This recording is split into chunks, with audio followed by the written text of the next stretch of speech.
tayo po ay nagsampa sa tulong po ni Attorney Topacio ng kaso kay Claire Castro for libel on her libelous statements tungkol sa aking solar power business. Uulitin ko lang po, libel case kay Yusek Claire Castro para sa 110 million pesos in damages plus attorney's fees. Ito po ay civil case at hindi criminal case dahil hindi ko naman po nais na masaktan si Yusek Claire Castro. Nais ko lang pong depensahan ang pangalan ko dahil sa kanyang pagpapakalat ng fake news tungkol sa akin. Nais ko din pong linawin na hindi po natin kalaban ang administrasyon at si Yusek Claire Castro lang po ang ating kinasuhan. Pero ayon po sa advice ng ating lawyer, si Attorney Topacio, si Yusek Claire Castro ay pwedeng kasuhan din ng cyber libel o criminal case. Pero dahil ayaw natin masaktan si Yusek Claire Castro, 110 million pesos in damages na lang po ang sinampahan po natin sa kanya at ayaw natin siyang makulong pa.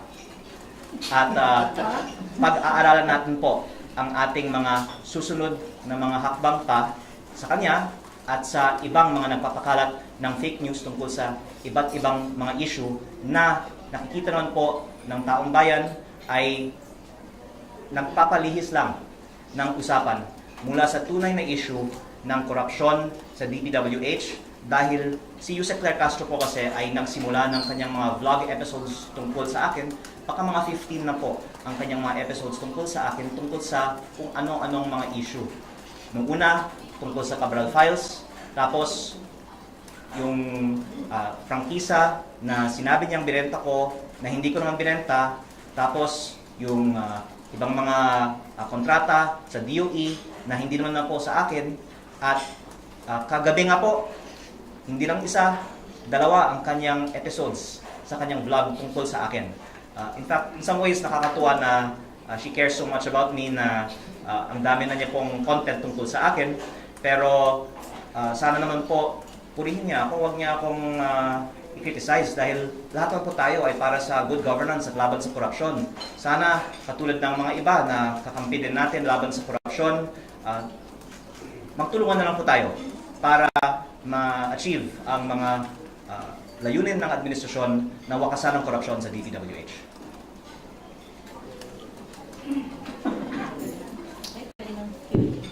Pwede po, talkback. Talkback na daw sabi na yung Okay, Congressman, gag-proceed ko po sa 12.2 FM, ito po sa Batangas. So, ito po bang mga parang fishing expedition sa pag-uungkap ng mga issue laban sa iyo? Sa palagi mo po ba, Congressman Leandro, ito po ba ay hindi doon sa mga expose, doon sa mga Cabral Files, like Cabral Files na iyong siniwalat sa publiko? At saan patungo ito mga nangyayari dito? Ang taong bayan na po ang pwedeng maghusga na nung lumabas lang yung Cabral Files, doon nagsimula yung mga matitinding atake nila laban sa akin.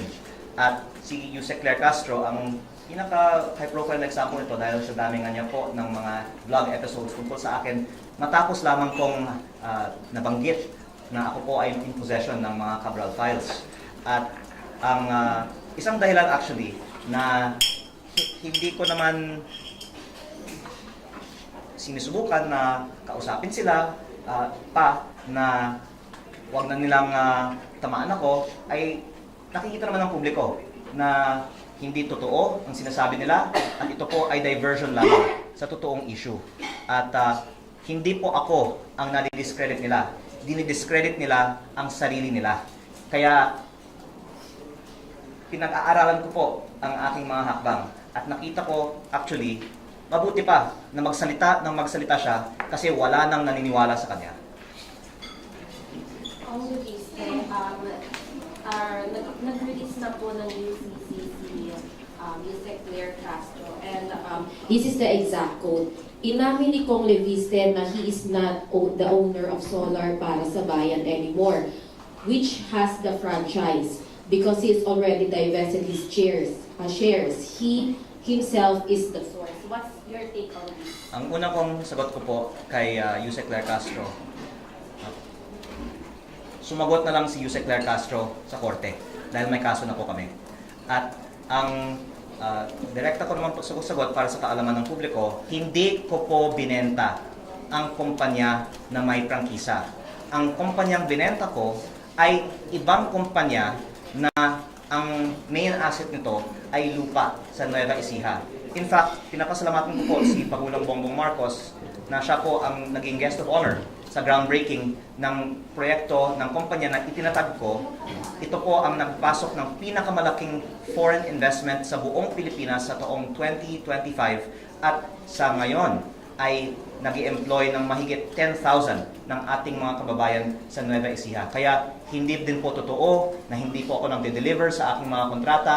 Binenta ko po ang aking kumpanya at yung may-ari ng aking kumpanya, majority stake ngayon, ay nagpapatakbo ng aking kumpanya at matagumpay po ito kasi ito nga po ay pinupuri ng administrasyon. Baka pati si Yusek Claire Castro, pinuri na niya po ang proyekto ng kumpanya na binenta ko. Kaya, pero ang point po dito is parang naliligaw si Yusek Claire Castro sa daming mga kumpanya ko kasi yung alegasyon niya, binenta ko yung kumpanya na may prangkisa, yung binenta ko, hindi yung kumpanya na may prangkisa. Yung kumpanya na may prangkisa naman, ito po ang nasabi ko ng status. Ito po ay inaprubahan sa 2019.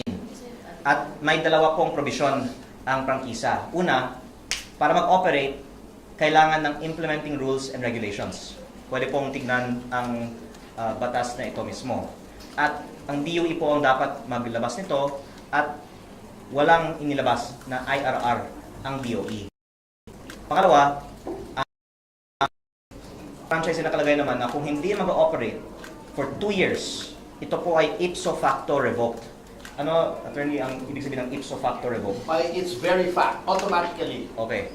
So, tumigil po ang operation ng kumpanya sa 2022 dahil hindi pa nabigyan siya ng mga permits to operate. Kaya, within 2 years of that, maaari natin sabihin na ipso facto revoked na ang prangkisa ng kumpanyang ito. Actually, nung una kong binunyag ito, baka nagulat si Yusek Claire kasi hindi niya napag-aralan ang batas na ito. Pero ito naman po ay nasa Google. At kung ginawa lang po nila ang kanilang homework at hindi lang pa po pang social media content ang kanilang mga vlog, hindi na nila sanang sinabi ito at hindi na sila sana napahiya. At dagdag ko din po na ang Kongreso ay nag-aproba din ng isang general law noong 2022 din na may repealing and amendatory clause na nakasaad na ang mga legislative franchise na may kaugnayan sa batas na yun ay thereby repealed or amended. At nakalagay po sa general law na ito na ang mga kumpanya sa sektor na yun ay hindi nangangailangan ng prangkisa. Ang kinalabasan po ng batas na yun ay walang saysay, wala ng visa ang prangkisa na ibinigay sa kumpanya ko noong 2019. Kaya sa maraming mga dahilan, wala ng prangkisa ang kumpanyang ito at wala na rin naapektuhan sa bagay na ito dahil mula 2022 may bago ng batas ang Pilipinas tungkol sa sektor ng kumpanyang ito. Ayan, maraming salamat po, Congressman. We have another question. Pero kung maaari ko nang dagdagan, ako po ay nasasaktan na pinalabas na yung prangkisa ng gobyerno ay ginawa kong pera. Dahil kabaliktaran nga ang nangyari. Ako po ay nag-invest ng daan-daang milyon para sa initial na mga planta ng kumpanyang ito na handa nang gumawa ng kuryente para tumulong sa ating mga kababayan. Pero hindi na aprubahan ang permit to operate. Kaya out of exceeding caution at dahil nirespeto natin ang batas, tinigil namin ang operasyon, hindi na nga gumawa ng kuryente. Ang laki po ng luwi ko sa investment na yun. At ang lumalabas, sinabi nila, gumawa ako ng pera at labag ako sa batas. Kabaliktaran nga, nalugi ako dahil ako po ay nagko-comply sa batas. Kong Ellen Santos po from Net25. I'm here. Kung linawin lang po natin, ano po ba yung pangalan ng kumpanya ninyo na may prangkisa na hindi nyo naman binenta? At alin po yung anong pangalan ng kumpanya na binenta ninyo na wala namang prangkisa? Medyo doon nagkakaroon ng Opo. kaguluhan. Para sa kaalaman ni Yusek Claire Castro, ang kumpanyang may prangkisa ay Solar para sa Bayan Corporation. Ang kumpanyang binenta ko sa Meralco ay SP New Energy Corporation. At ang nababanggit, kung hindi pa ako nagkakamali, sa mga pahayag ng DOE, ang SP New Energy Corporation. Kaya actually, nalulungkot din ako na nasama pa sa usapan ang kumpanyang binenta ko na sa ibang kumpanya. Nahinik lang naman po sila, gumagawa sila ng trabaho para sa ating mga kababayan. Pinakamalaking foreign investment nga po ng ating bansa ay nasa kumpanyang binenta ko. At ito nga po ay pinuri ni Pangulong Bongbong Marcos sa November 2024 sa groundbreaking. Tapos dahil hindi nag-research si Yusek Claire, biglang kinontra pa niya ang pagpuri ni Pangulong Bongbong Marcos sa proyekto ng kumpanyang itinatag ko. At ang pinaka masamang consequence nito ay baka mag-isip na ang mga investor, lalo na ang mga dayuhan, na hindi naman kailangan mag-invest sa Pilipinas. Bakit pa ako mag-invest sa bansang ito kung maaari akong maging content ng vlog ng Yusek? Kaya ito po ay actually magbibigay ng chilling effect para sa mga investor sa power sector at ng mga foreign investors. Dahil ang dahilan na hindi ko po naituloy ang ibang mga proyekto ko na wala akong nakuhang kahit piso mula sa gobyerno, pero hindi ko lang itinuloy ang pagpatayo ng mga private projects ko ay dahil nga sa hirap sa pagkuha ng mga approvals ng gobyerno. At ito din po ay dahilan na may perception ang mga investor na mahirap magnegosyo sa Pilipinas dahil ang mga negosyante ay ginigipit ng gobyerno. At ang lumalabas, ayoko naman pong mag-usga tungkol sa mga polisiya ng ibang mga ahensya ng gobyerno, pero napapatunayan ngayon na kung ikaw ay kahit matinong investor sa Pilipinas, ginigipit ka ng PCO Undersecretary na si Claire Castro. Kaya ang hiling ko na lang po kay Yusek Claire Castro, ang vlog niya ngayong gabi ay patungkol sa paano natin itaas ang foreign direct investment sa ating bansa at paano natin ayusin ang peso to dollar na ngayon ay almost 50 centavos to $1. Kung nabanggit ko kanina yung sa DOE, ano po, sabi ng DOE Secretary, binughost nyo daw sila doon sa 24 billion peso na fine na ipinataw sa inyong kumpanya. Well, in fact, sa nabanggit nyo po kanina, parang kayo pa yung nalugi. Opo. At gusto ko lang pong linawin kasi baka akala ng iba, ito ay parang DPWH contract na binayaran ako tapos hindi ko tinapos. Yun pong ibig sabihin ng ghost. Wala po akong kahit piso na natanggap mula sa gobyerno. Ito po ay parang nagtatayo ka ng subdivision o shopping center. Tapos hindi mo ituloy kasi hindi ka nakakuha ng mga permit to operate.